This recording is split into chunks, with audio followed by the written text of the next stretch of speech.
Así es, desde este momento les invito a que participen en el Facebook de Buen Día y también en una consulta en video para que ustedes le hagan a la especialista al 6087-7777. Vamos a entrar hablando del tema que nos compete a todos y es el aumento en la cantidad de contagios de COVID-19 en el país. Este aumento, que de hecho ayer se registraban 2.370 casos nuevos, prácticamente una cifra que no se había alcanzado durante todo este tiempo de pandemia que ha enfrentado el mundo, y aquí propiamente en Costa Rica no había presentado también un número tan alto de casos nuevos de COVID y cerca de 1.500 personas también internadas. Esto obviamente nos lleva a preguntarnos a todos si será que en algún momento hemos olvidado los protocolos, hemos olvidado que no se tiene que dar la mano, por ejemplo, cuál es la mascarilla adecuada que se debe de utilizar. Y yo sé que en esto usted, al igual que yo, siempre uno tiene preguntas. De repente, cuando uno ya cree que sabe del tema, salta una pregunta en esto. Y por esa razón quisimos abrir el espacio, una especie de consultorio abierto, además del guión que tenemos aquí planeado para presentárselo a la especialista, que usted también nos ayude. Porque es esto, si usted tiene una duda, se la presentamos a la doctora Giselle Guzmán. Ella es epidemióloga y jefa del área de salud colectiva. Para apenas comiencen a entrar las preguntas, yo le prometo que comenzamos a hacerlas también para la doctora. Es un gusto tenerla como siempre, doctora. Buenos días, Omar, un placer igualmente. Muchas gracias. Estamos con 2.370 casos nuevos, doctora. El análisis suyo como epidemióloga en este momento de la pandemia, ¿cómo nos encontramos? Bueno, Omar, esto es un reflejo de lo que venimos viendo en las 2 últimas semanas en los casos hospitalizados. Recordemos que lo que se hospitaliza es apenas del 5 al 6% de las personas que están contagiadas. Significa, Omar, que en la calle hay mucho más de esas 2.300 personas que identificamos el día de ayer y que consultaron el día de ayer a los servicios de salud para tomarse una prueba. Hay muchísimas más personas que pueden andar en la calle, que no tienen síntomas y que realmente pueden estar teniendo algún comportamiento de riesgo con otras personas. Y ahí es el punto donde nosotros decimos, bueno, pero ¿qué pasó? ¿Por qué llegamos hasta aquí? Entonces creo que se juntaron muchos factores. Uno es que siempre dijimos al principio de la pandemia, los adultos mayores son los de riesgo, los adultos mayores son los que hay que cuidar, claro, la gente que padece enfermedades crónicas. ¿Y qué pasó? Que todos los que no eran de ese grupo de adultos mayores creyeron que estaban seguros. Muchos creíamos que estábamos seguros, que no íbamos a tener ningún problema serio en la pandemia, y realmente, Omar, en este momento más del 60% de las personas hospitalizadas son menores de 60 años. Son menores de 60 años. Y no solamente eso, doctora, sino que también estas personas de mediana edad se han complicado y muchos de ellos están ocupando hoy un espacio en UCI. ¿Cuál es la explicación que esto tiene? Bueno, Omar, son varias razones, como decía antes. Uno, que esta población es la que tiene más movilidad. Al tener más movilidad, tiene más exposición, ¿verdad? Cuando uno está de un lado para el otro y tiene algún tipo de actividad laboral, social, recreativa, entonces hay más exposición. Por otro lado, este grupo es el que ha tenido menos acceso a la vacuna. Si nosotros en este momento nos ponemos a ver que las personas, por ejemplo, el grupo de mayor de 80 años que está vacunado más del 90%, este grupo, ¿cuántas personas hay en UCI? 5, 4, 3. Vemos como el efecto de la vacuna realmente tuvo un efecto muy protector sobre la severidad, ¿verdad? Pero ¿qué pasa con los jóvenes? No tuvimos acceso a la vacuna en el momento inicial de la segunda ola, ¿verdad? Muchas de esas personas no están en los grupos de prioridad de la vacuna, son personas más expuestas, tienen más movilidad y al haber, Omar, más casos, hay más transmisión, mucho más personas contagiadas y mucho más personas que de por sí, por ese número acumulado, van a requerir de hospitalización. Como yo le digo, si yo tengo 5 casos, un 5% de esos 5 casos van a requerir de hospital. Pero si tengo 5.000 casos, de esos 5.000 casos, un 5% también van a requerir de hospital, y no necesariamente porque estén en un grupo de riesgo. Entonces es la movilidad, el comportamiento social, el que haya más transmisión, el que no hayan tenido acceso a la vacuna. Todos estos factores se juntan, ¿verdad?, para que en este momento tengamos ese panorama. ¿Y el bajar la guardia? El bajar la guardia es muy importante, Omar, porque nosotros hemos visto que hay grupos de población, no vamos a generalizar, ¿verdad?, porque sabemos que hay gente muy responsable, pero hay grupos de población que siguen teniendo esta exposición de riesgo, ¿verdad?, que nosotros los vemos en las fotos en el Facebook, todos abrazados con la familia, que los vemos en los paseos, que los vemos en las cafeterías y en los restaurantes, todo el mundo brindando juntitos. Y Omar, esos son como los detalles. Cuando nosotros estamos en confianza con la familia o con los amigos, creemos que estamos seguros. Y ahí es donde se ha dado últimamente el mayor número de brotes, en esos grupos de confianza. ¿Cómo hacer entender, doctora, que aunque es nuestra familia, porque es que usted acota algo tan interesante y esos son detalles que se nos escapan. Y decimos, usted se está cuidando y es de la familia. Y nos dicen, por supuesto, yo casa, Claro. mandados, casa, nada más. Y entonces incurrimos en esto, en el abrazo, en el saludo de beso, y no hemos llegado a ser tan estrictos. Sé que mucha gente sí, pero no hemos llegado a ser tan estrictos en este detalle. ¿Cómo hacer entender, doctora, que si no vive en mi casa, no es burbuja? Exacto, es que tenemos que cambiar tal vez el concepto de burbuja a núcleo familiar. A mi núcleo familiar, ¿quién es nada más el que duerme en la casa, que desayuna, que almuerza, que cena conmigo y con quien yo tengo contacto? Solo con esa persona puedo romper, y ojo, Omar, no con todas, puedo romper algunas medidas. ¿Qué pasa? Que si yo vivo con una persona hipertensa, aunque no sea un adulto mayor, ¿qué pasa? Que yo, Omar, si voy a trabajar y tengo contacto con otros grupos, porque en mi trabajo almuerzo con otras personas, porque en mi trabajo tal vez viajamos en el carro junto con otras personas y llego a mi casa y hay una persona hipertensa que tiene problemas de salud, con esa persona yo, aunque sea de mi familia, aunque sea mi abuelita, aunque sea mi hermana, yo debería de mantener esas medidas de protección. Deberíamos cenar o comer uno en un lado de la mesa y el otro en el otro lado bien lejitos, o en horas diferentes o en horarios diferentes. Tratar de que esas actividades de alto riesgo realmente, aún dentro de mi misma casa, yo las pueda controlar cuando hay alguien que tiene más riesgo que el mío o cuando yo estoy expuesto a otras personas que no son las que viven conmigo. En esta permisividad de la que usted habla, doctora, también se ha presentado, porque lo he visto, de repente familia que alguien tiene una gripe y se reunieron para cafetear y ese alguien dice, es una gripecilla, no va a pasar nada. Y resulta que esa gripecilla era COVID.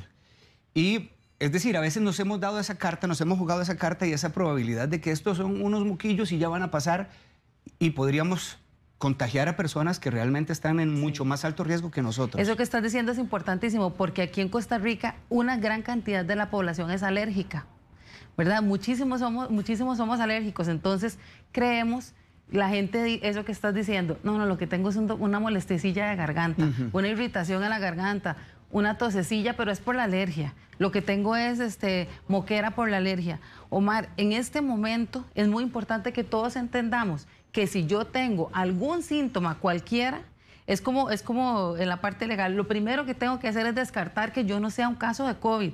O sea, es como al revés, como soy culpable hasta que no se demuestre lo contrario. Claro. Puedo tener COVID hasta que no se demuestre lo contrario, aunque tenga esa carrasperilla con que a veces nos levantamos porque somos alérgicos. Ojo, entonces en ese caso, si yo me levanto con esa carrasperilla y aunque es normal en mí porque soy alérgico, pero tengo una actividad social, como hoy venir yo aquí con ustedes, ¿qué pasa si mañana yo amanezco con fiebre y le tengo que llamar y decirle, Omar, yo sé que mantuvimos distancia, pero con todos los que estuvimos ahí son contactos míos? ¿Verdad? Eso es lo que sucede, Omar. La gente va sin síntomas a las actividades, pero tuvo alguna exposición de riesgo o va con algún síntoma que no le dan importancia y expuso a toda la gente que está a su alrededor. Pero qué importante eso que usted dice, doctora, porque me parece que sería también uno de los primeros consejos y de las recomendaciones puntuales de la entrevista. Si usted amanece con algún síntoma, lo oportuno entonces es avisarle a la gente con la que yo estuve, claro, que ando con un poquito de dolor de cabeza, con esa molestia, esa carraspera, aunque sea una sencilla alergia, lo ideal es avisarlo. Así es, Omar, porque esta ola tan importante y tan que fuerte, ¿verdad? Ha sido en parte, Omar, porque la gente que anda con pocos síntomas o asintomático ha tenido contactos con muchas otras más personas contagiando a un número importante y no saben. No saben cuánta gente llega a los servicios de salud, le decimos, ¿a dónde se contagió? Y dicen, no sé, no sé. Y tal vez las personas que estuvieron con ellos y que sí fueron casos, sí saben, pero no les dijeron. ¿Por qué, Omar? Porque tienen miedo a que les den una orden sanitaria y no puedan trabajar, porque tienen miedo a que no tengan quien les haga los mandados, quien les haga los favores, porque les da miedo ir a un hospital o a un área de salud a que le tomen la muestra. Todas estas cosas suceden, ¿verdad? Entonces, a veces las personas no dicen o tienen ese comportamiento por miedo, ¿verdad? Por miedo, por temor que alguien lo señale, por temor a tener un comportamiento o una actividad que no puedan controlar y no le avisan a las demás personas y entonces ahí va reproduciéndose los casos unos a unos sin que la gente realmente transmita esa información tan importante como decir que tuve síntomas. Estamos enfermando gente a conciencia, que es más peligroso, doctora. Es muy peligroso. Además, si alguien sabe que tiene la sospecha, es mejor guardar lo que usted está diciendo, la distancia y la cuarentena o el espacio de aislamiento pertinente. Doctor, usted hablaba ahora acerca de que eran virus más contagiosos, lo que en este momento estamos enfrentando. Sí. Como epidemióloga, hábleme de estas características. Sí. Bueno, Omar, desde el año pasado nosotros tuvimos una variante del virus que incluso nuestros virólogos llamaron que era una variante tica costarricense, porque era la que se veía con más frecuencia en las personas de nuestro país. No era una variante de preocupación porque tenía un comportamiento normal digamos que con las cepas originales del virus. Sin embargo, cuando empezaron a surgir estas nuevas variantes en el extranjero, como la variante del Reino Unido, la variable de Brasil, las variables de Estados Unidos, de la India, ¿verdad? Ya nosotros empezamos a ver cómo empezaron a circular en nuestro país, y en este momento la variante del Reino Unido es la que ocupa el primer lugar en circulación en los casos que estamos teniendo, y la variante de Brasil la que tiene segundo lugar. Y estas variantes se llaman variantes de preocupación porque tienen alguna de estas tres características, y una es que es más transmisible. Y entonces cuando es más transmisible, es más contagioso y tiene más posibilidad de enfermar. Y eso lo estamos viendo en esta ola, ¿verdad? O sea, no podemos decir que, como dijimos al principio, no toda esta culpa se la achacamos a la variante, sino que a todos los factores que hablamos desde el principio, ¿verdad? Esta población de gente más joven, más expuesta, sin vacuna, pero además se suma esta circulación de estas variantes que son más contagiosas. Entonces, todo está sumando a esta situación. Con estas variantes, ¿cuál es el tiempo de contagio? Si yo estoy con usted, doctora, por ejemplo, antes se hablaba, recuerdo, de 8 minutos incluso de estar cerca o interactuando con alguien para exponerme al contagio. ¿Con estas variantes disminuye el tiempo de contagio? No es necesariamente el tiempo de contagio, sino la cantidad de virus que yo tengo y que soy capaz de transmitir para enfermar a más gente. Porque hay muchos artículos donde hablan que hay personas que son grandes diseminadoras del virus. No todas tienen ese potencial, pero cuando tienen ese virus, tienen potencial de ser más diseminadores porque tienen más carga del virus en las células. Entonces, si yo soy de esos asintomáticos que cuando llego con mis amigos me quito la mascarilla y nos reunimos en una mesa y todos comemos, y yo soy un gran diseminador, puedo contagiar a todos en ese ratito. Por eso se llama, o se le llama, un virus más contagioso. Por eso es un virus más contagioso y por eso se llaman variantes de preocupación. Las variantes de preocupación o son o más contagiosas o más severas o tienen alguna evidencia de que puedan reducir la actividad de tratamientos o vacunas. Doctora, nosotros como arrancamos la entrevista diciendo que nos creemos ya expertos en protocolos, ¿verdad? Creo que ha sido una de las cosas que nos ha dejado la pandemia, es el lavado de manos y ser un poquito más conscientes de este tipo de higiene que desde siempre debimos utilizar, pero la pandemia nos lo ha dejado claro. Sin embargo, la premisa de la entrevista también es ser reiterativos con el tema de los protocolos. Hay mucha gente que ya nos está consultando, y yo les prometí que apenas tuviéramos consulta lo íbamos a hacer, pero sí quisiera que puntualmente usted nos recordara los protocolos fundamentales de todo el tema. Bueno, Omar, una de las cosas más importantes y que ha mostrado la evidencia es que realmente el virus puede sobrevivir en el aire, en espacios cerrados por más tiempo. Entonces, ¿qué pasa? Que es importante en este momento estar en lugares abiertos, airear los espacios, ventilar todos los espacios, abrir ventanas, puertas. Siempre que llegue alguna persona, lo más importante es abrir ese espacio. Luego, la distancia. Ya sabemos que el virus se mantiene más tiempo en el aire, que el virus, las gotas puede viajar hasta 1,5 metros, entonces el distanciamiento sigue siendo esencial, ¿verdad? Y el otro tema que es importantísimo, que usted lo ha dicho, Omar, es el lavado de manos, es el vehículo con el que yo llevo el virus hacia mi organismo. Ese es el vehículo, ¿verdad? Es cierto que ya se ha dicho que las superficies contagian, que tienen menos potencial de contagiar y que es más la gota. Ya se ha dicho, pero yo si toco algo contagiado, si yo tomo de este vaso, ¿verdad? Y yo lo lleno de saliva y después lo recojo y no me lavo las manos, Omar, y de una vez me llevo las manos a la cara, en ese momento es mi vehículo el que yo estoy utilizando, mis propias manos para contagiarme. Entonces, siempre tengo que tener eso muy presente. ¿Cuáles son los puntos de entrada? Ojos, nariz y boca. ¿Y cuál es mi vehículo? Las manos. Claro. Si yo tengo las manos limpias y no tengo contacto con esos 3 puntos de entrada, con eso ya yo estoy evitando la gran cantidad de contagios, ¿verdad? Si no hay para lavarse las manos, el alcohol en gel sigue siendo. El alcohol en gel sigue siendo muy importante. Es importante también que el alcohol en gel, después de 3 usos, yo me lave las manos con agua y jabón, porque ya se vuelve como una película pegajosa y que más bien lo que yo hago es que se me pegue todo lo que toco. Entonces, después de 3 usos del alcohol en gel, es muy importante que yo pueda lavarme las manos con agua y jabón. Aquí nosotros, doctora, tenemos un compañero que pasa literalmente 2, 3 minutos dándonos alcohol normalmente, y entre broma y broma, ¿verdad? Y él le dice una palabra, pero es religioso. Nosotros aquí nos lo hemos tomado muy, muy, muy en serio y siempre es importante eso. Por eso, y en todos los lugares acá en el canal tenemos, bueno, este es nuestro compañero, Alejandro López. Estamos siempre así, doctora, que en algún momento incluso nos puede irritar las manos, ¿verdad? Que también en algún momento ya las personas alérgicas sienten un poquito. Aprovechemos que estamos aquí con este ejercicio para explicarle a la gente que el alcohol gel no es hacer así, sino es bien la palma de las manos, bien entre los dedos, la parte superior o el dorso de la mano, las uñas y el dedo gordo. Todo eso nosotros lo tenemos que limpiar, así casi como un lavado de manos rápido. Okay. Todo eso, la idea es que nos llegue el alcohol en gel o el alcohol en spray a todas esas partes para que realmente todos esos lugares a donde pueda haber partículas del virus yo lo pueda eliminar. Muy bien. Una primera pregunta que le hace Adrián Escobar, doctora, ¿es recomendable echarle alcohol a los zapatos?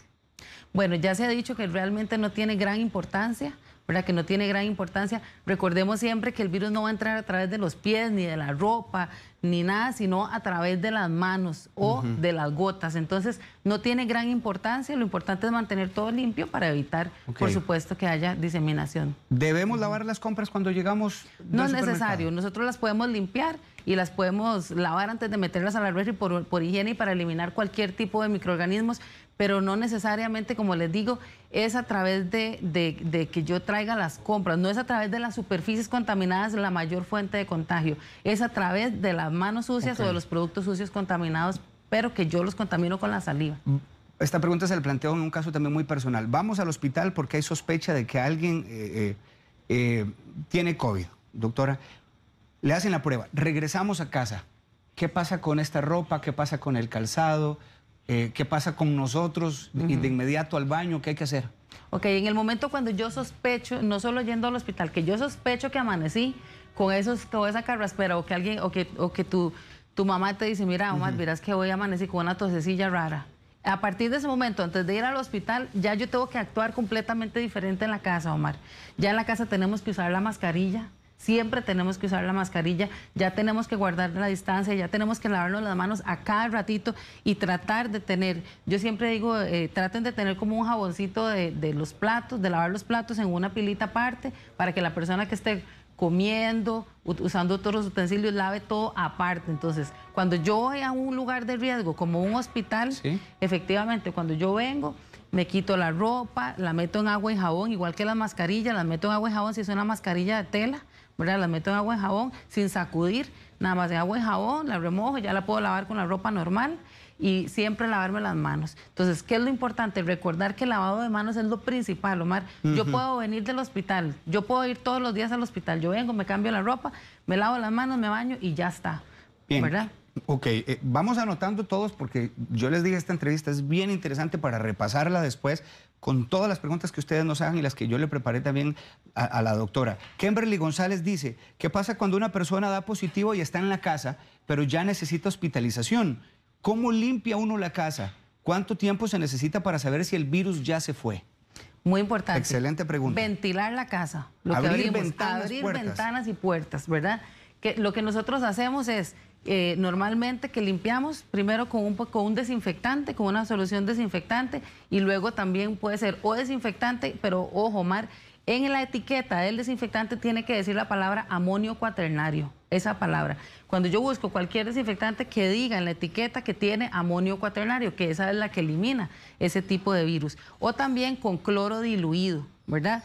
Una cucharada de cloro, 5 cc de cloro en 1 litro de agua, yo lo diluyo y con eso limpio las superficies donde estuvo en contacto esa persona, abro las ventanas y media hora después ya ese lugar está completamente limpio y desinfectado. Lo que tengo que dejar es que se ventee y utilizar o un desinfectante con amonio cuaternario o con una dilución de cloro. Bien, ahora doctora, para las personas que dieron positivas que están pasando el COVID en casa, ¿cuáles son los cuidados que debemos de tener con respecto a temas de aislamiento, de alimentación, uso de vaso, plato exclusivo? Explíqueme toda esta parte. Sí, bueno, Mara, hay personas que tienen la posibilidad de estar en un cuarto aparte, hay otros que no. Entonces, lo que sí necesitamos es que esa persona esté separada del resto de la familia, que guarde esa distancia, con las demás personas de esa distancia de los 2 metros, que siempre estén utilizando la mascarilla, esa persona y las demás personas que van a estar en contacto con la persona positiva, que esté en un sitio lo más ventilado posible, que los utensilios de cocina y de comer y de personales como el cepillo de dientes, la pasta, solo las manipule esa persona. Ojalá las tenga en el baño en una cajita solo para esa persona, que pueda lavarlas y que pueda salir. Cuando sale del baño, si hay un solo baño en la casa, entonces eso. Yo echo desinfectante o esa dilución de cloro, limpio las superficies, me voy para que las personas que vengan encuentren un lugar limpio. Eso es súper importante. En otras palabras, doctora, si hay una persona positiva en casa, yo debo utilizar la mascarilla. Digamos, si yo soy el familiar, siempre tengo que usar la mascarilla y debo estar siempre distante de esta persona. Siempre. Eso tiene que quedar claro. Suena terrible, uno sabe, ¿verdad? Y todavía sobre todo para la persona que está con el contagio, porque es prácticamente estar aislado, doctor. Es decir, una persona que no se puede tocar, no se puede establecer comunicación cercana y son situaciones que son difíciles en la vida real. ¿Sabes por qué es importante mantener la mascarilla? Porque digamos que esa persona va al baño y tiene mucha tos y en el baño está tosiendo y tosiendo, aunque tenga mascarilla, a veces se la quita porque se siente que se ahoga, ¿verdad? Porque a veces no se puede tolerar la mascarilla en la persona enferma, se la quita y tose, entonces van a quedar esas partículas en el baño, en un lugar cerrado, donde yo entro sin mascarilla, aunque no esté la otra persona, yo respiro esas partículas. Entonces vean la importancia de que aún en esa situación yo necesito usar mascarilla, la persona en la medida de lo posible que lo tolere necesita usar mascarilla. ¿Cuál es la única forma donde no? Donde esa persona tenga la posibilidad de estar en una casa, que tenga un cuarto aparte, con un baño aparte, ¿verdad? Y que no se comuniquen. Pero eso es en la minoría de los casos, digamos, que sucede. Con respecto a las mascarillas, que usted lo ha mencionado bastante, ¿las de tela continúan siendo mascarillas efectivas? Las de tela son mascarillas efectivas, pero son como para uso más cuando yo no tengo que tener gran exposición, Omar, porque esta característica del virus de permanecer en el aire y de ser partículas muy, muy pequeñas, incluso más pequeñas que una mascarilla quirúrgica corriente, que no es médica, pueda filtrar. Entonces, ese uso se recomienda según lo que establece el Ministerio de Salud, ¿verdad? Que tiene algunos parámetros de impermeabilidad a esa gota, ¿verdad? Sigue siendo efectiva, pero no es cualquier mascarilla. Yo tengo que verificar que tenga esos parámetros de impermeabilidad. Si la voy a comprar, tengo que preguntar. Tengo que ver que realmente sea una mascarilla que diga que cumple con los requisitos que establece el Ministerio de Salud de impermeabilidad. No es cualquier mascarilla que yo compre en la calle y que es una tela, porque no necesariamente eso va a proteger que no entren partículas tan pequeñitas. Bueno, y aprovechándome de esto que dice la doctora Giselle, si usted tiene una consulta que hacernos en video, puede enviárnosla. Y digo que este recurso visual puede servirnos mucho por si usted tiene una duda, cómo colocarse la mascarilla, que uno ve personas que utilizan la mascarilla sin cubrirse bien la nariz. O, si usted tiene alguna consulta en video, háganosla llegar porque este recurso también nos ayuda muchísimo para presentárselo a la doctora. Que por cierto, doctora, se habla mucho de que en el espacio abierto de repente el virus no se esté propagando. Entonces uno topa gente que está sin mascarilla cuando anda por la calle a la libre. Es estricto, debe utilizarla. Dice toda la literatura científica que cuando hay personas aglomeradas, por ejemplo en una parada de bus, aunque esté en un lugar abierto, yo debo usar la mascarilla, ¿verdad? Si yo estoy solo, sentado en un jardín, o si yo soy solo en la playa, o si estoy solo en algún lugar donde hay nadie más, no tengo riesgo, pero el riesgo es cuando hay un grupo de personas cerca mío, aunque sea en un lugar abierto, yo debo utilizar la mascarilla. Eso recomiendan porque efectivamente son partículas demasiado pequeñitas que vuelan, depende de la dirección del viento y todo vuela muy rápido y yo puedo estar respirando el aire de una persona que está a 2 metros mío y que está tal vez tosiendo o que está corriendo o que está haciendo algún tipo de deporte y yo puedo estar respirando esos virus. Si uno está con la mascarilla y tose o estornuda, ¿debe cambiarse la mascarilla? La mascarilla se debe cambiar cuando está mojada, cuando está sucia, ¿verdad? O cuando yo la tengo que volver a utilizar. Si yo utilizo una mascarilla toda la mañana y estornudo y toso y la mascarilla se me moja y después de eso me quito la mascarilla y tomo algo, esa mascarilla ya no va a tener la misma protección porque el filtro va a estar humedecido. Entonces ya no tiene la misma, digamos, la misma garantía de seguridad que me daba cuando estaba en perfecto estado, ¿verdad? Ok, muy bien. Alejandra Díaz, quiero saber, doctora, ¿cuál es el riesgo de contagio de una mascota a un humano? Por ejemplo, alguien que tuvo COVID y tiene un perro, ¿es mejor que la mascota no tenga contacto con otras personas, incluso luego del periodo de aislamiento? No, no hay ningún problema con las mascotas. Ya se ha demostrado que por dicha las mascotas no tienen ningún riesgo de tener infección por COVID.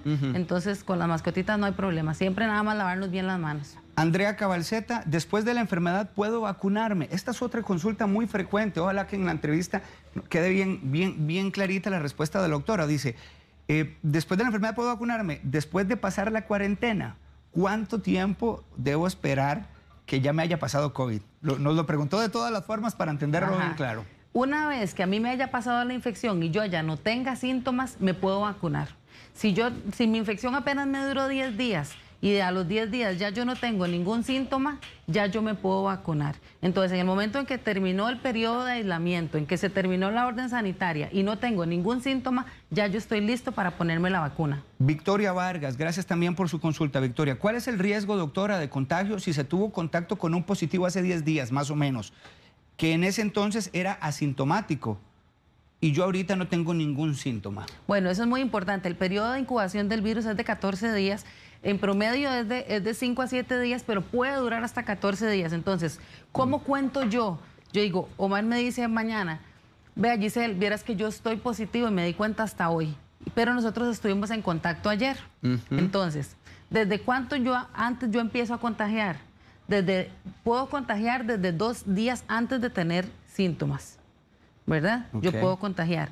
Entonces, pero yo empiezo a contar mi periodo de incubación a partir del último contacto que tuve con Omar. Yo digo, ok, mi contacto fue hoy, 26 de mayo, a partir de hoy yo puedo contar 14 días. Y en esos 14 días yo no tuve nada, ya no tuve nada, ¿verdad? Qué importante. Pero a partir del último contacto con la persona positiva. Qué importante, porque algunos hablan de 4 o 5 días y dicen, pues yo ya no sentí nada y ya no me dio. Sí. Todavía habría que esperarse porque el virus podría incubar incluso al día 10. Sí, es muy raro que se den casos después del día 10, es muy raro, pero ha sucedido. Porque digamos en los cultivos, que se llama así, cuando se pone el virus en los laboratorios, el virus todavía a los 14 días tiene un porcentaje muy bajito en que puede crecer. Entonces yo hasta 14 días puedo estar seguro de que no tengo esa enfermedad. Doctora, si en casa hay 2 personas con el contagio, estas 2 personas, a pesar de que están contagiadas, también deben estar separadas, y lo pregunto en caso de que haya más bien una sobrecarga viral. Bueno, ya en el momento que están contagiadas ya no, Omar. Ya las personas ahí ya pueden, normalmente ya conviven juntas, porque generalmente si son 2 personas en la misma casa, están contagiadas de la misma cepa, de la misma variante, del mismo tipo de virus. Entonces ya ahí entre ellos mismos no van a tener ningún problema en que esas 2 personas estén aisladas juntas. De hecho, nosotros en los hospitales, con todas las medidas y todo lo que hacemos es eso, cohortes, así lo llamamos, como grupos de pacientes que le damos seguimiento y que están contagiados como en un mismo momento, ¿verdad? Para poder aglomerar los pacientes y abrir más la capacidad de hospitalización. Se habla que uno de los síntomas de cuando el COVID está avanzado, doctora, es el tema de la agitación. ¿Cuánta agitación es normal y cuánta agitación ya debe llevarnos al hospital de urgencia? Bueno, Omar, en realidad ninguna agitación es normal, ¿verdad? A menos que yo sea una persona asmática crónica, que ya yo me conozco, que siempre tengo algún porcentaje de agitación o del pecho apretado, como decimos nosotros, algún cambio en ese comportamiento me tiene que llamar la atención. Pero si yo soy una persona que no padezco de nada y de un momento a otro tengo dificultad para respirar y me siento agitado y apretado, yo debo consultar. Si yo tengo en mi casa el oxímetro de pulso, que es este aparatito que se pone en el dedo para ver cómo está el oxígeno, entonces lo normal es que yo siempre esté mayor de 95. Entonces, ¿qué pasa? Cuando yo llego a 90 y yo empiezo a bajar de ese 90%, yo ya tengo que tener una valoración médica sí o sí. Nosotros estamos viendo, Omar, en este momento que antes la gente llegaba a los hospitales al día 7 de los síntomas, ¿verdad? Y entonces llegaba en un momento donde estaban bastante a tiempo para tratar esos síntomas. En este momento la gente, como es más joven, se aguanta más en la casa, está llegando hasta el día 10 y muchos de ellos directo a cuidados intensivos, ¿verdad? Y no ha tenido este control de la oxigenación en la casa ni en la clínica para sabernos yo detectar en qué momento esta persona se me está agravando. Es recomendable que si entonces yo soy diagnosticado con el virus, lo primero que busque es que alguien me preste un oxímetro, que lo busque en la farmacia. Así es. Nos decía el doctor Mario Ruiz incluso que oscilan entre los 18,000, 20,000 colones. Sí, hasta 15,000. Yo los he visto en diferentes precios. alguien se lo puede prestar a uno y si no, es muy importante tenerlo, sobre todo si yo soy un asmático o una persona que desde el principio estoy teniendo afectación respiratoria, ¿verdad? Esa tos seca, necia, ese que yo camino y siento que me ahogo, es muy importante estar controlando ese oxígeno. ¿Puede que esa agitación también responda, doctora, con base en todo el estudio que ustedes han hecho a temas de ansiedad y no propiamente del ataque del virus, sino más bien a temas de personas, por ejemplo, que sufren de ataques de pánico, que saben que tienen el virus y que estos todavía los sobreexpone un poco más, hasta a sentirse agitados? Sí, Omar, por eso el aparatito de medir el oxígeno ahí nos ayuda a aclarar esas dudas, ¿verdad? Porque a veces yo puedo tener una crisis de ansiedad, siento que me ahogo, pero me pongo el aparatito y mi oxígeno está bien. Entonces digo, ok, todo está bajo control, yo estoy dándole demasiado pensamiento a esto, pero es muy importante el aparatito para así controlar. Y si yo no lo tengo, Omar, y no tengo cómo controlarlo, tengo que ir a Levi's a que ellos me midan ese oxígeno si yo estoy sintiendo esa agitación. Milena Porras le pregunta, doctora, tuve asma a los 8, a los 16 y eran bastante seguidas las crisis. Tengo 36 años, 20 años, gracias a Dios, de que no me dan ataques. Soy una persona de riesgo. Quiere preguntar ella. Prácticamente no toma medicación y en el EDUS no hay ningún reporte al respecto. ¿Ella debería reportarlo al seguro? No, en realidad sí, ella ya, muchas veces el asma es infantil, ¿verdad? Es infantil y en la adolescencia se quita y ya las personas, por dicha, que superan esa condición y ya son personas que se mantienen sanas, entonces ya ella no cuenta como una persona de riesgo por asma porque ya esa etapa fue superada y su organismo compensó ese daño. Hablemos de las vacunas. Doctora, ¿cuál debe ser el comportamiento de las personas que ya tienen las 2 dosis? Sí. ¿Pueden andar por la libre sin ningún tipo de protección? Bueno, ya hemos visto casos de personas vacunadas con el esquema completo de vacunación y que han fallecido, ¿verdad? Y que se han infectado y que han fallecido. Entonces, ¿por qué nosotros no tenemos que tener este relajamiento? Porque hemos visto, Omar, y está descrito en la literatura, que hay ciertas variantes del virus, como estas que tenemos circulando en nuestro país, ¿verdad? Que pueden reducir su protección con algunas de estas variantes a la vacuna. Entonces, si yo tengo en este momento, ya yo me había contagiado y ya digo, ya a mí me dio, ya yo no me voy a proteger, ya a mí me dio, pues resulta que tengo contacto 6 meses después con una persona que tiene la variante brasileña, que no fue la que yo me había afectado, y ya como a mí me dio, entonces no me protegí, yo me puedo reinfectar con esa. Igual pasa con la vacuna. Ya yo me vacuné, tengo mi esquema completo, pero me enfrento con una variante como la brasileña que puede reducir un poquito su eficacia o su efectividad. Con este tipo de variantes yo puedo tener una infección por el virus. ¿Qué me protege la vacuna? La severidad y la mortalidad. Pero no necesariamente todos los organismos responden igual. Y eso hay que tenerlo muy presente. Un día me dice un amigo, ¿y qué tal si yo me enfermo de una vez para pasar ya esto? Y le digo, ¿y qué tal si ese que se enferma de una vez se muere? ¿Qué tal si su organismo no responde bien y usted es la persona que le tocó morirse? Que le tocó tener un derrame cerebral, que le tocó tener un infarto a los 40 años, ¿verdad? Eso no lo sabemos, Omar. Entonces las medidas deben ser siempre, siempre, siempre permanentes. Doctor, una vez que están las 2 dosis, ¿en cuánto tiempo ya el organismo puede desarrollar anticuerpos? En 2 semanas después de la última dosis, si yo tengo mi esquema, digamos, adecuado, que entre la primera y la segunda dosis haya tenido el tiempo que me han recomendado y después de la segunda dosis, 14 días después, ya se supone que mi organismo desarrolló los anticuerpos. Omar, hay un 5 a un 10% de la población que no desarrolla anticuerpos, que el organismo simplemente dijo, yo no voy a reaccionar a la vacuna ni aunque me pongan 2000 vacunas. Entonces, ojo, que tampoco tenemos la certeza de que todos ya tenemos anticuerpos. Es un tema propio de cada organismo. No presentar efectos secundarios significa que no se desarrollaron anticuerpos. No, para nada.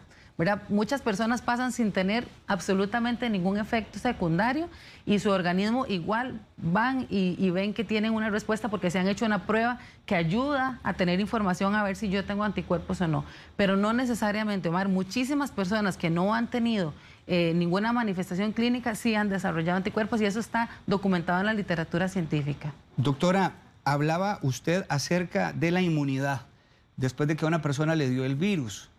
Y eso es otra cosa, que mucha gente ahora dice, es que a mí me dio, entonces yo ya tengo cierta inmunidad. Esta palabra se ha vuelto como más común en estos días, así que puedo estar un poco más protegido porque tengo anticuerpos. ¿Ya se ha descrito a ciencia cierta que el cuerpo desarrolla inmunidad? Y si es así, ¿por cuánto tiempo? Sí, se ha descrito que el cuerpo desarrolla inmunidad con la infección y con la vacuna, ¿verdad? Está descrito.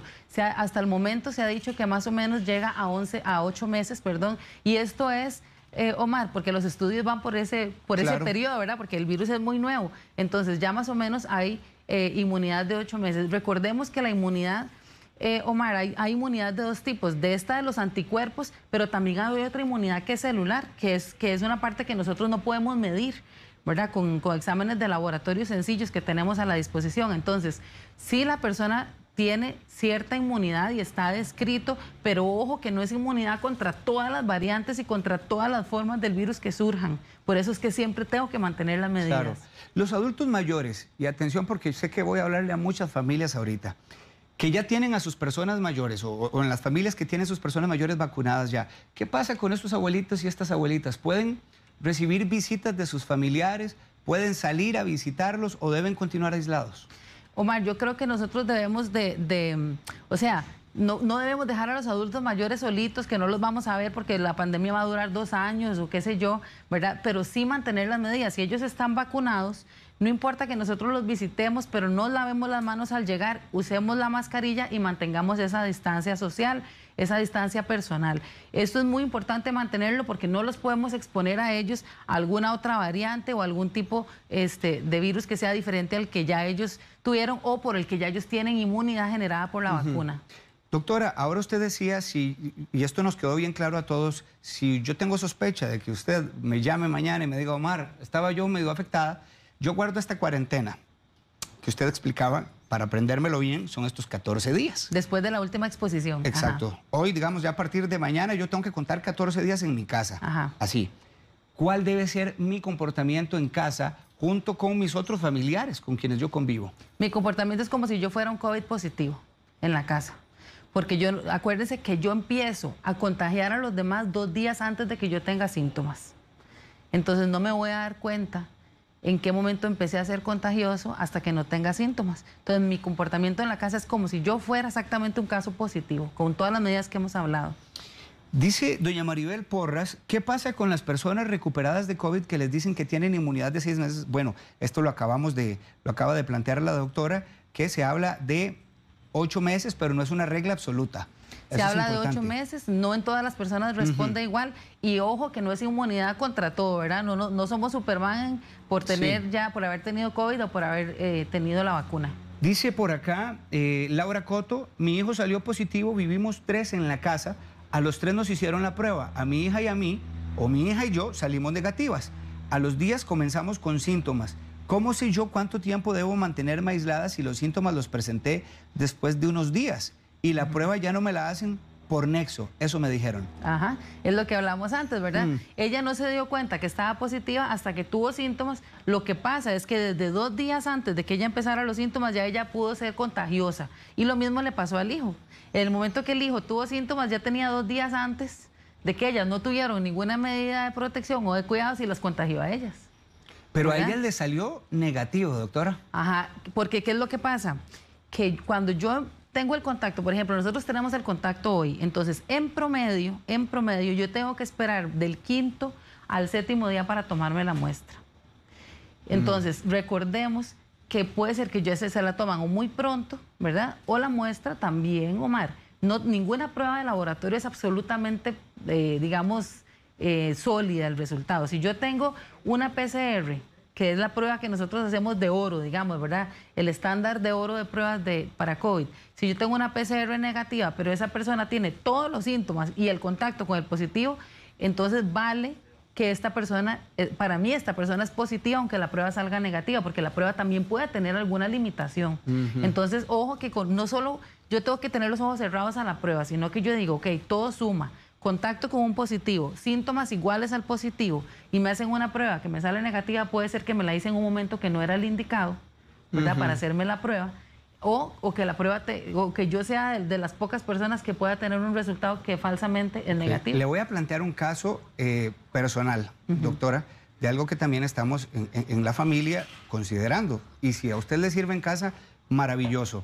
Por ejemplo, si mi abuela está viviendo en casa de mi tía, se lo voy a plantear así, desde el jueves. El sábado, mi tía tiene síntomas, va de inmediato, se hace la prueba, sale positiva. Le dan la prueba el domingo. En este caso, esta señora mayor, mi abuela, que estaba desde ya el jueves, sábado, domingo, ¿cuándo debería hacerse el hisopado para saber si puede estar positiva, a pesar de que ya tiene las 2 dosis? De 5 a 7 días después de la última exposición con la tía sin medidas. Si su tía empezó el sábado con los síntomas, ¿verdad? El sábado con los síntomas, pero ese día, como empezó con síntomas, se percató y entonces ya se puso la mascarilla, ya tuvo la distancia y todo a partir del sábado, yo tengo que contar a partir del sábado de 5 a 7 días para tomarle la muestra. Nosotros consideramos, Omar, que en las personas vacunadas que tienen un contacto con un positivo, lo que tenemos que hacer primero que todo es vigilar si el comportamiento está bien, porque probablemente esa persona, si ya tiene su esquema completo, y además del esquema completo, 2 semanas después de haberse vacunado, ya consideramos que el riesgo es muy bajo. Pero si es una persona de riesgo, Omar, del 5º al 7º día le tomamos la muestra. Bastante claro. Pregunta, me dice Thais acá, doctora, que hay muchas personas pidiéndole que por favor nos ayude con detalle a ver cómo se desinfecta la casa. Sé que usted ya lo planteaba, pero por ejemplo, Yorleni Miranda dice, ¿cuál es la mejor manera para hacerlo? ¿Y qué partes de la casa son las que debemos desinfectar? No sé si hay que ser tan exhaustivos de pasar por los ventanales, de tomar las puertas, limpiarlas. ¿Cómo debe ser? Bueno, en realidad son los lugares que nosotros más tenemos contacto. Las manijas de las puertas, si en la casa hay gradas o escaleras, entonces las barandas de las gradas donde nos agarramos, los utensilios de la cocina, los electrodomésticos, en el baño. Pero no tiene que tener un orden específico, lo importante es que los lugares de más uso, los lugares más cerrados y los lugares de más contacto, nosotros los podamos desinfectar, ya sea con un desinfectante, como les hablaba antes, que tenga amonio cuaternario o con una dilución del cloro. El cloro no se debe usar puro, Omar. Ahí la gente a veces dice, uy, qué rico, me huele a puro cloro, significa que está limpio, ¿verdad? Esa expresión la oímos. Y el cloro puro no hace la desinfección como hace el cloro en la dilución correcta, porque el cloro necesita estar diluido para poder desinfectar. Muy bien, aquí lo tengo bastante claro. Por acá dice Victoria Vargas, ¿a los cuántos días de estar en contacto con un positivo ya no existe riesgo de que me contagie? Lo planteo, sé que usted lo explicó, doctora, pero si resulta que acaba de ver el programa y está haciendo la pregunta, que le quede claro a ella también. Bueno, hablamos que el periodo de incubación del virus es de 14 días, entonces 14 días a partir de la última vez que yo estuve con esa persona positiva es cuando ya yo estoy seguro que no me dio nada, ¿verdad? Antes de esos 14 días todavía puede haber, va bajando cada día más la posibilidad de que yo esté contagiado, pero tengo que esperarme esos 14 días y yo ya estoy completamente seguro de que no me contagié. Con respecto, doctora, a la gente que en este momento está viajando, dediquémosle un espacio también porque todavía hablaba la gerente de las agencias de viajes que se espera que el mayor éxodo sea durante los próximos días, incluso en julio.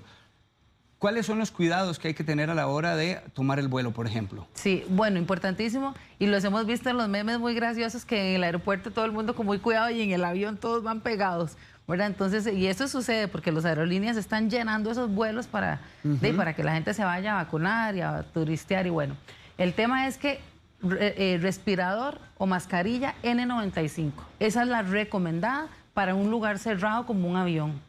Durante el vuelo yo no debo quitarme la mascarilla ni para tomar agua, ni para comer, ni para nada. Yo no debo quitarme la mascarilla porque estoy en un espacio cerrado. Aunque el avión tenga filtros y todo, yo tengo que tener cuidado porque la persona que llevo a la par, ¿verdad? O que llevo atrás o que llevo adelante, puede estar incubando o puede estar transmitiendo sin tener síntomas.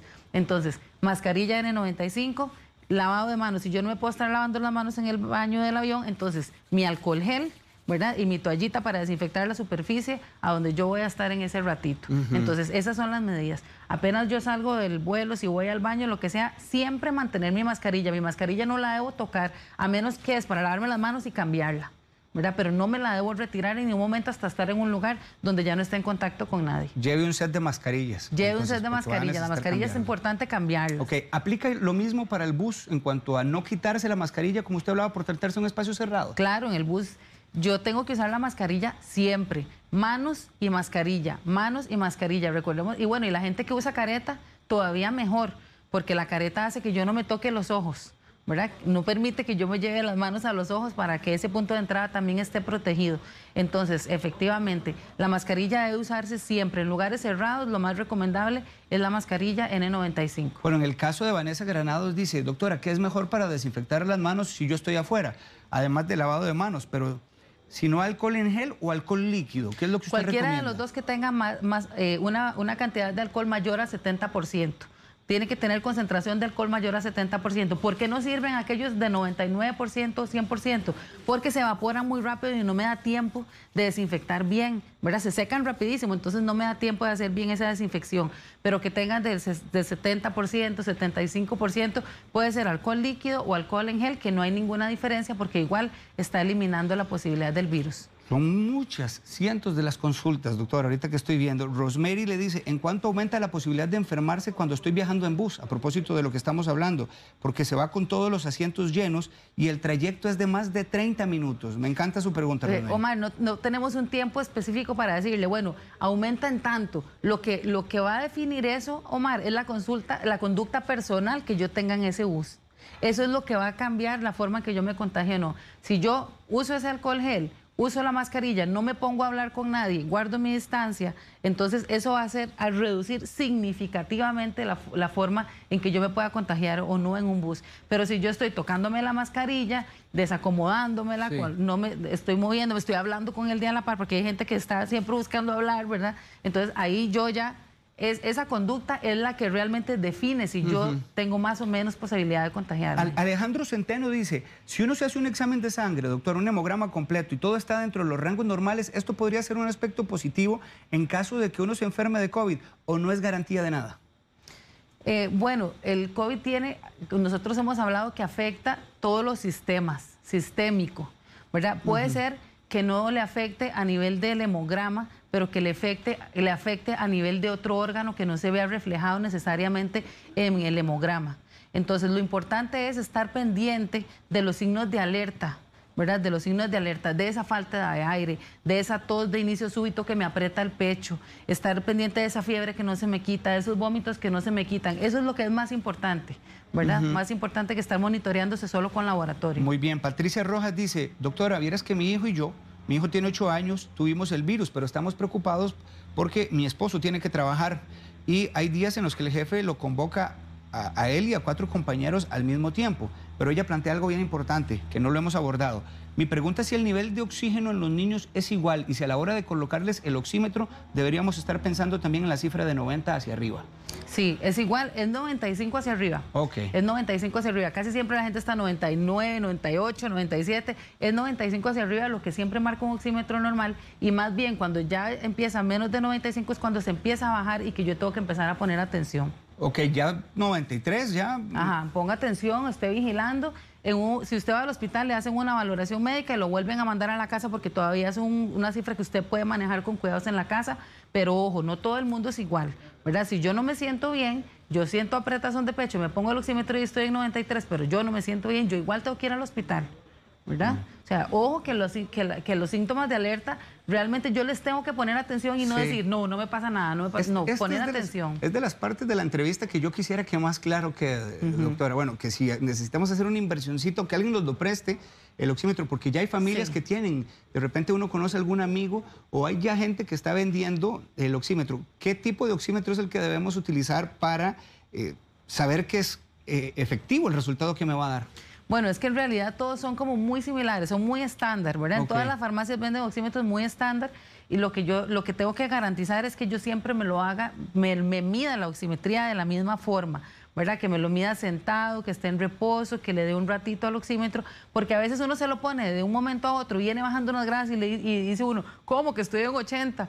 ¿Verdad? Porque le marca eso, entonces tiene que estar en reposo, ponérselo, estar un ratito esperando a que él como que agarre ya se calibre, digamos, ¿verdad? Y pueda medir bien la oximetría. Ojo que lo más importante son lo que yo les digo, ¿verdad? Sí vigilar la oximetría, pero también aquellas alertas que me da mi cuerpo que no son normales, que no es lo que yo estoy acostumbrado a sentir en mi cuerpo. Muy bien. Andrea Sanabria, representando al grupo de docentes del país también, que bastante preocupados habían estado, doctora, por la no vacunación. Pero dice ella, soy docente y me he dedicado en los últimos años a dar clases particulares a niños en mi casa. Es en un lugar amplio, cercano al patio. Tenemos distancia, usamos equipo de protección. Los niños que atiendo son menores de 15 años, la mayoría entre 4 y 13.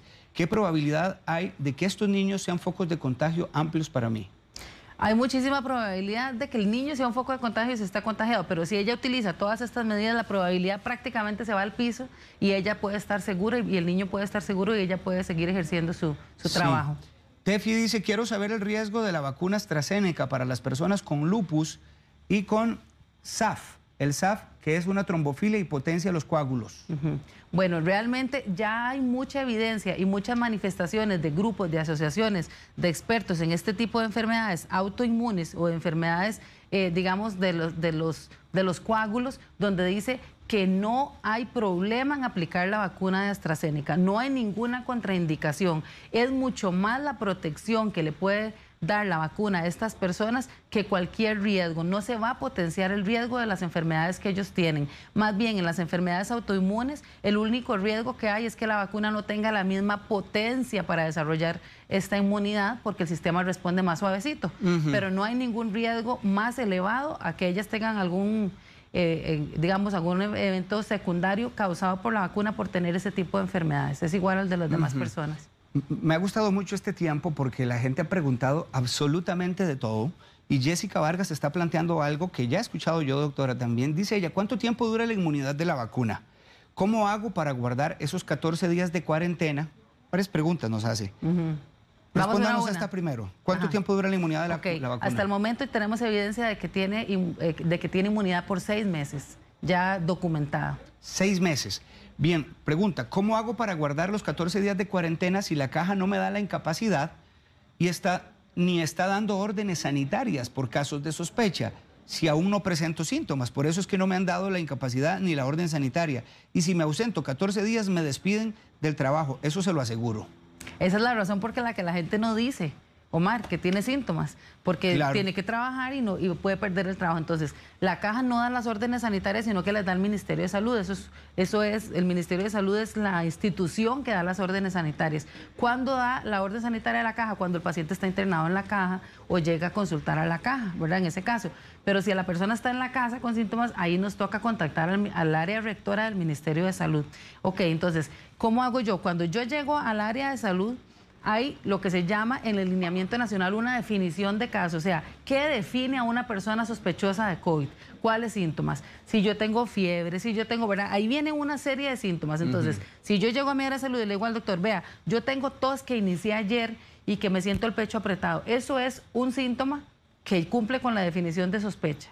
Con solo ese síntoma, a mí me tienen que tomar la prueba y me tienen que dar la incapacidad, ¿verdad? Si yo tengo además de ese síntoma, un nexo epidemiológico comprobado que yo diga, yo estuve con una persona positiva, entonces esa incapacidad me tiene que cubrir esos 14 días del periodo de incubación. Si no, Omar, cuando sale mi resultado negativo, se me levanta la orden sanitaria y se me levanta la incapacidad y ya yo puedo trabajar. Pero si yo tengo nexo epidemiológico y además tengo los síntomas, la caja sí me tiene que dar esos 14 días de incapacidad. Si no tengo el nexo, si no he estado con nadie que salió positivo, entonces simplemente igual me incapacitan, espero la prueba, sale negativo y regreso a trabajar. Así es. Ok, eso tiene que quedar bastante claro. Dice Yendri Vargas, terminé mi cuarentena el día 18 de este mes.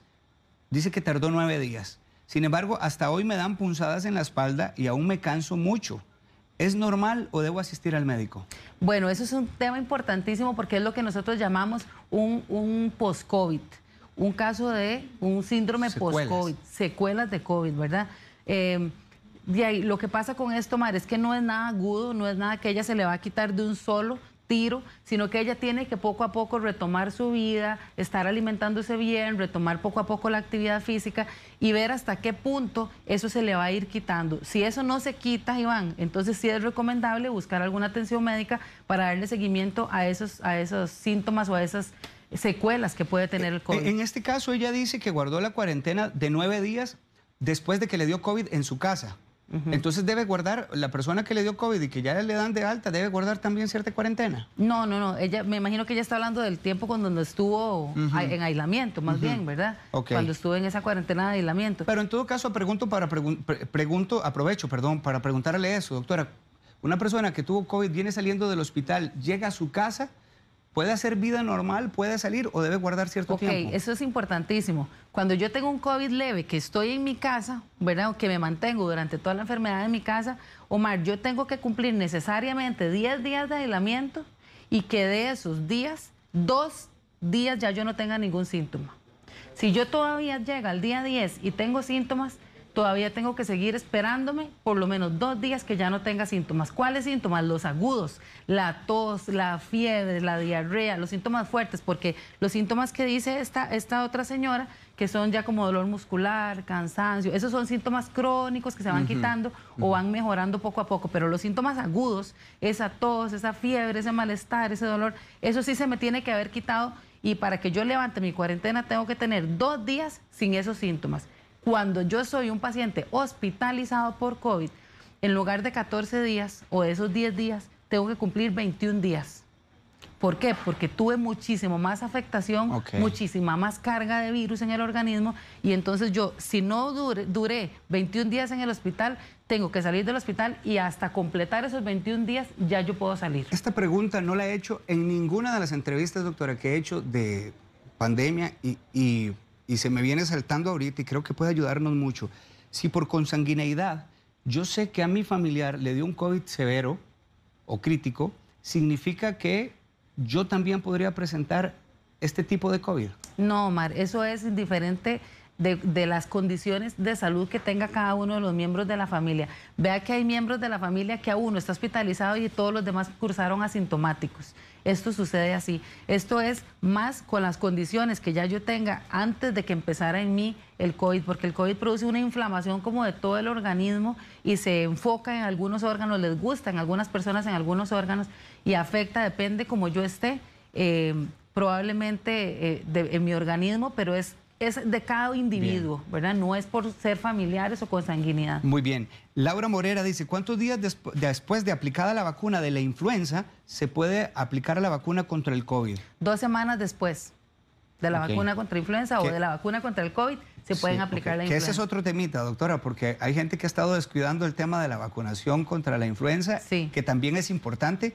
y lo hemos olvidado también por estar pensando tanto y estar tan concentrados en COVID. Eso es muy importante, Omar, porque los virus que nosotros llamamos estacionales o que se presentan en la estación lluviosa no se han eliminado.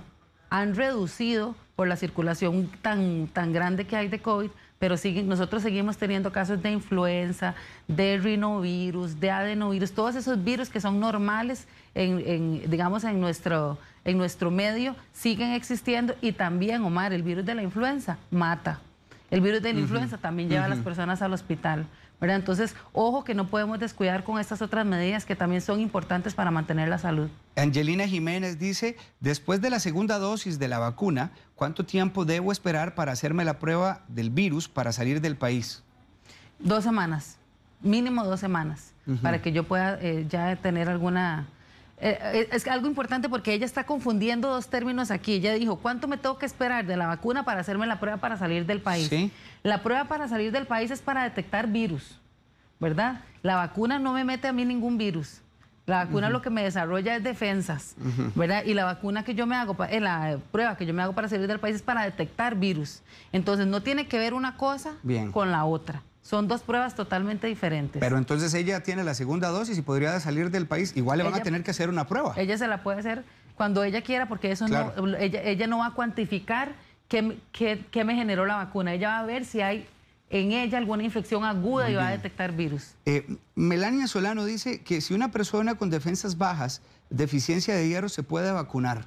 Se puede vacunar, no hay ninguna contraindicación para que estas personas se vacunen. ¿El vinagre, pregunta Sofía, funciona para desinfectar las superficies? Sí, sí funciona. Si es el caso, ¿cuál es la forma correcta de uso? Sí, bueno, no me sé la fórmula exacta, como la del cloro, que siempre la digo, ¿verdad? No me la sé, pero sí sé que el vinagre, claro, tiene una propiedad que ayuda en la desinfección. Repítanos la del cloro, doctora. La del cloro es 5 cc ¿verdad? 5 cc o 5 mililitros de cloro en 1 litro de agua diluido.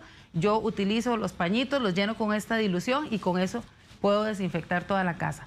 Sí, son tantas preguntas, doctora, que yo sé que le hemos formulado con mucho gusto, aquí vamos. 100 preguntas.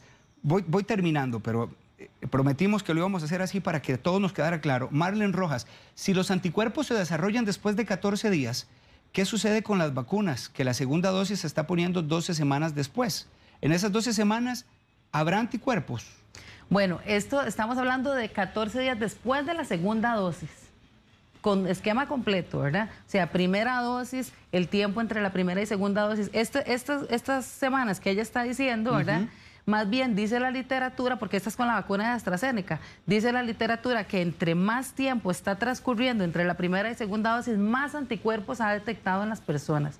Entonces, es seguro este periodo en que se va a aplicar la segunda dosis y cuando nosotros medimos los anticuerpos para tener alguna información acerca de la vacuna, es 2 semanas después de haber cumplido la primera, el periodo de espera, la segunda y los 14 días. Paula Valverde, representando a todas las mamitas que están prontas a dar a luz, dice que ya casi va a tener a su bebé.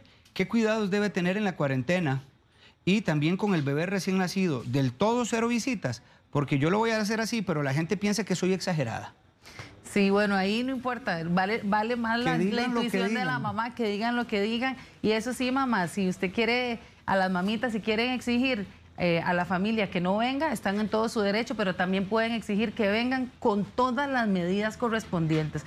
El lavado de manos, la mascarilla y la distancia. Y nada de besitos a bebé, ni de estar en contacto físico con bebé. Eso es muy importante. Belmer Bolaños, gracias Belmer, porque esta otra pregunta también es común. Si voy a un restaurante, lo que hago, doctora, es que baño literalmente la mesa de alcohol.